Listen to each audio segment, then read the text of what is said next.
Hello friends, मैं आप लोगों को इस वीडियो में हिंदी सब्जेक्ट के कुछ महत्वपूर्ण प्रश्न बताने वाला हूं। तो चलो इन प्रश्नों को देख लेते हैं।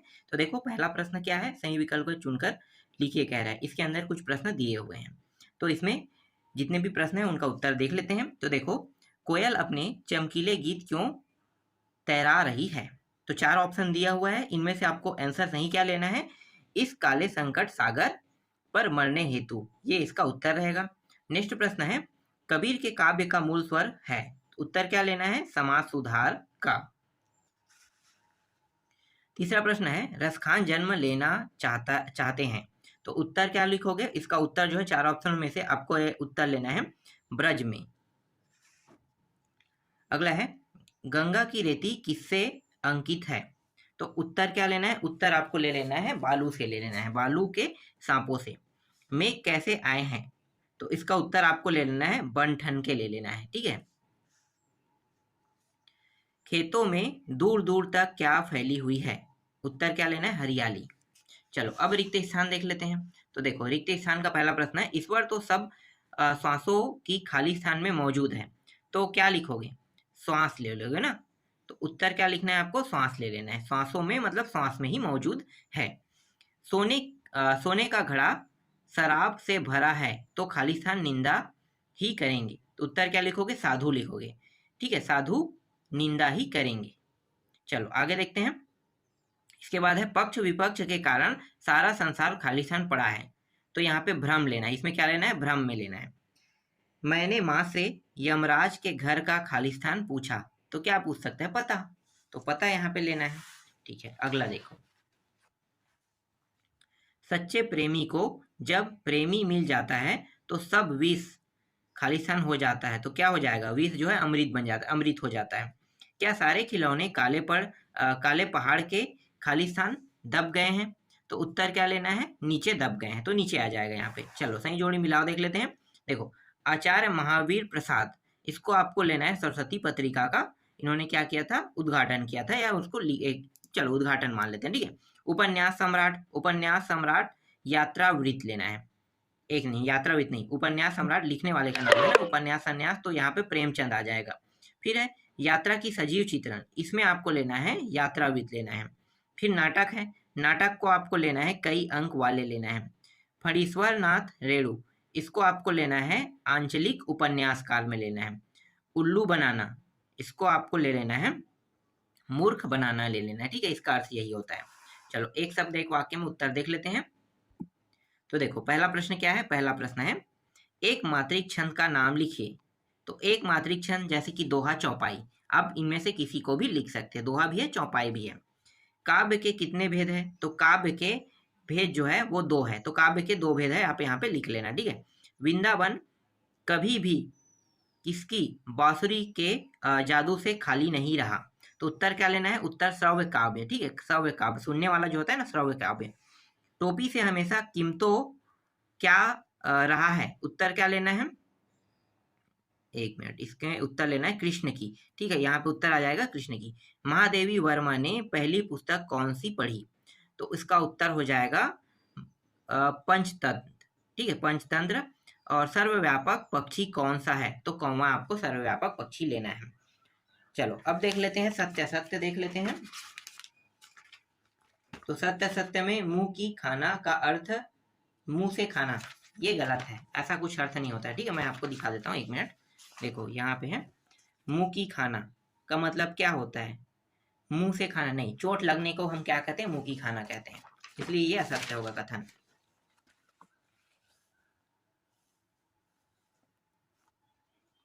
इसके बाद है, शब्द के पहले जुड़ने वाले शब्दांश उपसर्ग कहलाते हैं, ये सत्य है। प्रत्यय शब्द के पीछे जुड़ता है, ये भी सत्य है। यथाशक्ति अवयवी भाव समास का उदाहरण है, ये भी सत्य है। पुष्प का पर्यायवाची शब्द कमल है, ये असत्य है। पुष्प का कमल नहीं होता, कमल जो है एक फूल है ना, तो वो तो अलग हो गया, और पुष्प जो है वो सारे फूलों के प्रजातियों को कहा जाता है, इसलिए ये असत्य है। सौभाग्य का विलोम दुर्भाग्य होता है, ये सत्य है। अब यहाँ पे कुछ प्रश्न दिए हुए हैं, उनको देख लेते हैं। छोटी बच्ची को बैलों के प्रति प्रेम क्यों उमड़ आया?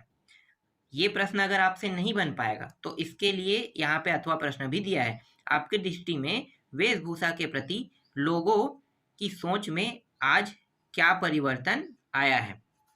7वां देख लेते हैं। आपके अनुसार वस्तुओं को खरीदने का आधार वस्तु की गुणवत्ता होनी चाहिए या उसका विज्ञापन तर्क देकर स्पष्ट कीजिए, कह रहा है। इसमें अथवा भी दिया हुआ है। लेखक ने अपनी माँ के व्यक्तित्व की किन विशेषताओं का उल्लेख किया है। 8वां है, ब्रजभूमि के प्रति कवि का प्रेम किन किन रूपों में अभिव्यक्त होता है। मूक प्राणी मनुष्य से कम संवेदनशील नहीं होते, पाठ के आधार पर स्पष्ट कीजिए। कवि ने गांव को हरता जनमन क्यों कहा है। सरल सरल प्रश्न है ना, पता होगा इन सभी का उत्तर, इसलिए यहाँ पे मैं उत्तर नहीं लगा रहा हूँ। संत सुजान से क्या तात्पर्य है। लता ने बादल रूपी मेहमान को किस तरह देखा और क्यों। अथवा प्रश्न देखो क्या है। कबीर ने ज्ञान के आगमन की तुलना सामान्य हवा से न कर आंधी से क्यों की है।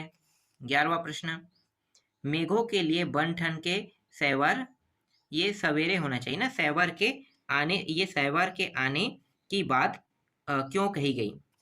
फिर है, एक लकुटी और कामरिया पर कवि सब कुछ न्यौछावर करने को क्यों तैयार है।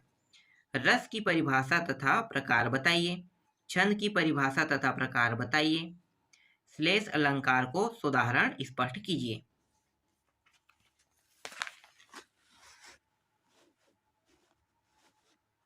फिर है, स्थायी भाव और एवं अस्थायी भाव में अंतर कह रहा है। उपसर्ग की परिभाषा लिखिए तथा अन नीर उप अन लगाकर दो दो शब्द बनाइए। तो ये तो बन जाएगा ना। निपात शब्द को उदाहरण समझाइए। गोपाल प्रसाद विवाह को बिजनेस मानते हैं और रामस्वरूप अपनी बेटी की उच्च शिक्षा छिपाते हैं। अब ये तो इंटरेस्टिंग फैक्ट है ना। आगे देखो। अथवा, क्या आप मानते हैं कि दोनों ही समान रूप से अपराधी है। अपने विचार लिखें। विलोम शब्द कह रहा है अल्पायु, आहार, आत्मा, आजादी, आयात और आस्था। इसका विलोम शब्द बनाना है। अगर ये प्रश्न ना बने तो अथवा भी प्रश्न दिया है। स्वर सैंध को उदाहरण समझाइए कह रहा है। रूपक अलंकार और उत्प्रेक्षा अलंकार के एक उदाहरण लिखकर समझाइए। अथवा में दोहा तथा चौपाई का कोश उदाहरण समझाइए। फिर यहाँ पे 18वां प्रश्न में दिया हुआ है अपठित गद्यांश ध्यानपूर्वक पढ़कर प्रश्नों के उत्तर देना है। तो ये एक अपठित गद्यांश है और इसमें कुछ टॉपिक दिया हुआ है, जैसे कि कुछ प्रश्न है, इन प्रश्नों के उत्तर क्या करना है, पढ़ के देना है। इसी तरह से यहाँ पे एक अनुच्छेद वाला है ना, देखते हैं क्या कह रहा है। निम्नलिखित में से कोई एक अनुच्छेद लेखन कीजिए। अनुच्छेद लेखन मतलब एक प्रकार से ये निबंध है, समझो कि ये निबंध लिखना है। तो दूर के ढोल सुहाने होते, समाज का नैतिक पतन। ठीक है, निबंध नहीं कहेंगे, ये एक अनुच्छेद है कह रहा है, मतलब 50 शब्दों 100 शब्दों में बताना है, इसके अर्थ बताना है। ठीक है, और इन तीनों में से सिर्फ एक बताना है। तो 2 मैं दिखा दिया, एक और दिखाता हूँ यहाँ पे। और सबसे सरल है दूर के ढोल सुहाने होते हैं। गांवों का देश भारत, ये भी सरल है। निम्नलिखित कवि के जीवन परिचय एवं भाषा शैली बताइए। एक तो महादेवी वर्मा का है और एक कबीर जी का है। ठीक है, आगे देखो। यहाँ पे एक और गद्यांश दिया हुआ है। इस गद्यांश में सप्रसंग व्याख्या करने के लिए कहा है। ठीक है, सप्रसंग व्याख्या करने के लिए कहा है। इसके बाद इसी गद्यांश से आपको और क्या बताना है। यहाँ पे कुछ प्रश्न दिए हुए हैं, इन प्रश्नों का उत्तर भी इसी गद्यांश से आपको बताना है। ठीक है, यहाँ पे देख सकते हो। चलो आगे देखते हैं। इसके कुछ हिस्सा जो है यहाँ पे है, दूसरा वाला जो गद्यांश उसका है ना, और इसमें कुछ प्रश्न दिए हुए हैं, देख सकते हो। और इसके बाद अथवा में एक प्रश्न है यहाँ पे, अथवा नहीं 22वां में है ना। अपने मित्र को अपने छोटे या बड़े भाई शादी में सम्मिलित होने हेतु नियंत्रण पत्र, और ये टीसी ट्रांसफर सर्टिफिकेट का है। और यहाँ पे जो निबंध है वो है विज्ञान का जीवन पर प्रभाव, जीवन में खेलों का महत्व, शिक्षित बेरोजगारी, दहेज प्रथा और नारी, यहाँ पे दिया हुआ है। तो अब ये जो प्रश्न मैं बताया हूँ, ये सारे प्रश्नों का उत्तर आपको प्रश्न बैंक में मिल जाएगा। और प्रश्न बैंक का मैंने पूरा वीडियो हिंदी का कंप्लीट बना दिया है, तो उन्हें आप देखकर इन सारे प्रश्नों को याद कर सकते हो।